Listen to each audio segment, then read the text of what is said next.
Well, hello, what's up, everybody? Welcome to the internet and welcome to my channel. It's me, Odio, and I'm here today to review M3gan 2.0 for you. The first one was kind of a horrific horror movie about a little girl that gets a doll that goes a little crazy. How's the sequel turn out? Well, let's get into it. Well, one thing's for sure, M3gan 2.0 or M3gan 2.0 is definitely a lot different than its predecessor. They are very light on the horror in this one. Now, not at the beginning. You're right at the beginning. You see a new evil robot named Amelia, and she like knocks a dude's head off and stuff right away. And I was like, oh, okay, we're in for some more horror. Let's get going. I even heard they had an R-rated version of the first M3gan. I've never seen it or anything like that, but even then, it was pretty scary. It was all about this little robot M3gan who gets put with this girl Katie. They kind of become friends, and M3gan's willing to do anything to defend Katie, anything, no matter who she has to kill.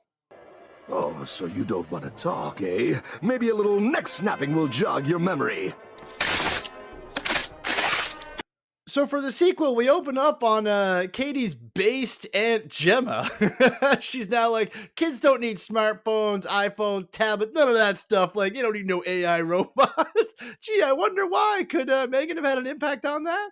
And she works for this big anti-AI company. She's also with this anti-AI guy. There's a big theme throughout the movie, anti-AI, which is probably good because I don't think M3gan worked out too good for them in the AI department. One of the fun things about the first one was, M3gan's little dance. And also it was kind of like, in a way, like Chucky, except we're replacing evil for AI. The future's here, friends. AI is the new evil.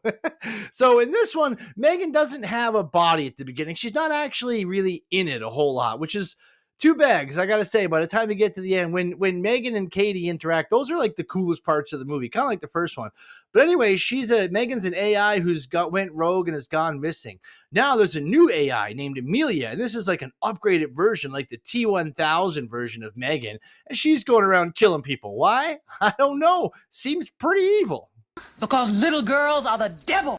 Eventually, of course, because the movie has to happen, we do realize that M3gan is not quite gone like we think she is. Danger comes to Katie's house. Looks like the government or someone's going to break in, and all of a sudden, the AI in her house starts defending her, dropping ice cubes to knock them over, knocking off lights and things like that, tripping guys up. I was like, whoa, what's going on? They've got a pretty cool defense system set up. Even the cop says that, and they're both like, Katie and her aunt are like, we don't have a defense system set up. Oh, yes, you do.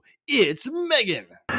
Here's Johnny. So we get a nice cool scene of M3gan returning. You kind of see her. She's an AI built into the wall and the screens. And of course, the aunt, Katie's Aunt Gemma's like, oh, look, M3gan, it's M3gan. She's back again. You know what she thought of that? No! God, please, no! No! No! No! Yes, exactly. So what basically happens is M3gan is trying to keep Katie safe, so she reappears. They thought she was gone, but she's AI. She burrowed herself away somewhere. Now she's back, and to try to make sure Katie stays safe, her aunt doesn't tell her that M3gan's back. And we get this little roundabout story where, yeah, that's right, as AI is prompted to do, they lock them all in a bunker deep underground to keep them safe. Kind of weird. Sort of like a Batman movie at one point. They turn this bunker into a lair and they go down there between missions to get gear and stuff. I don't know. It's a bit weird. It's kind of strange because M3gan's not really the antagonist. She's not really the evil. It seems like this Amelia girl is. And we get a sort of very light, like Terminator 2 style, where M3gan has to defend, the humans, Gemma and Katie and them, from this evil AI, Amelia. So they end up having to, and Amelia's pretty evil. You see her going around. There's this crazy Elon Musk guy who's like putting chips in people's head and stuff.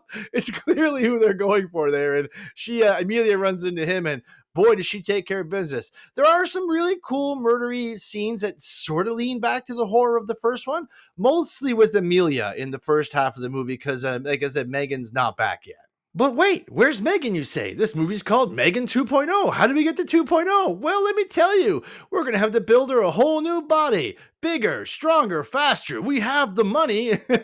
Is it the $6 million man? It's more like Brainiac getting a new body, but they make a totally new body for M3gan. And we get a very cool montage. We're gonna need a montage. Ooh, it takes a montage. And of course, the montage ends with Megan getting her new 2.0 body. And then, honestly, it takes a while to get there, but then the movie really gets rolling. Like her and Katie are together. You see earlier iterations of her body. She didn't want Katie to see that she didn't look pretty and stuff like that. And Megan's back. Her body's a little bit older. They make a reference to that. Like, I want it to be a little bit taller because obviously the actresses have aged up a bit. But once we get this going, it's great. I love the scenes with Megan. They got her running on the ground at some points like a wild animal trying to kill people. She ends up having a cool fight with Amelia at one point and stuff. It's great, and you really get to figure out what's going on. It's a good laugh. There's a bit of a slow part in the middle, but when you get to this last part, when you get Megan in the new body, this is when all the fun really happens. A lot of the cool scenes you see in the trailer happen here, and honestly, this is kind of what we're waiting for. They should have got this going sooner in the movie because it does kind of drag. But like I said earlier, all the scenes with Megan and Katie, they're really good. And them trying to deal with this new rogue AI and try to figure out the whole mystery of where it came from and why this is happening. And does it want Megan to join it or what's going on? But she never will because she loves Katie. That's her base programming. Protect Katie.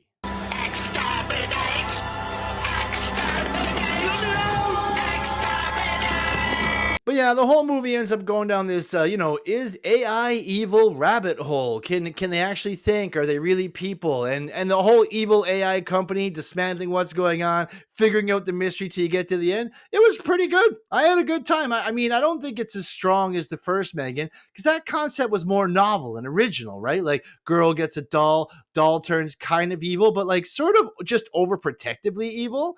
Kind of like the old Chucky. Well, I mean, I guess he was just an evil incarnate, but What's your name?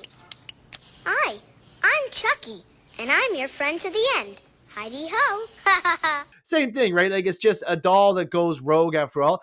This one didn't really have that feel because we've already seen the Megan doll. They're all very, concerned about it. They're anti-AI and they don't let kids around that stuff anymore. So it's not getting developed like it was in the first one. So it's a little bit different, and they have to really work to bring Megan back in because really, if you were these characters, there's really not a lot and Megan could say to get you to rebuild her body after everything. After the adventure of the first movie, I think there's nothing they can do. But of course, the movie has to happen, so they do. And overall, it's pretty fun. I had a pretty good time watching it. The movie overall has some decent action scenes, a couple of pretty cool kills, not as many as the first one, a semi-interesting story that kind of keeps rolling along. Like I said, it drags a little bit in the middle, but yeah, the beginning of the movie and the end of the movie are really strong. It's just there's a little bit of a in the middle part I wasn't a huge fan of. Overall, not a bad time at the theater. It's a pretty cool movie. If you like the first one, it's a continuation of the story. They do a pretty good job. They take a different concept. Like I said, they sort of T2 it where Megan's sort of not the evil villain one anymore, but there's an even worse AI. But you have to figure that out for yourself when you see the movie, decide if you like it or not. I would say overall, Megan was pretty average. I would give it a 7 out of 10 on the odometer. Pretty good time at the theater, but not as good as the first one. And didn't have that punchiness, that hardcore, that kill. No big dance moment. It just didn't have the I don't know, the uniqueness of the first one. But overall, still a pretty good time. But thanks so much for watching this far, guys. Really appreciate that. Please like, share, and subscribe to the video. And remember, everybody, stay out of trouble.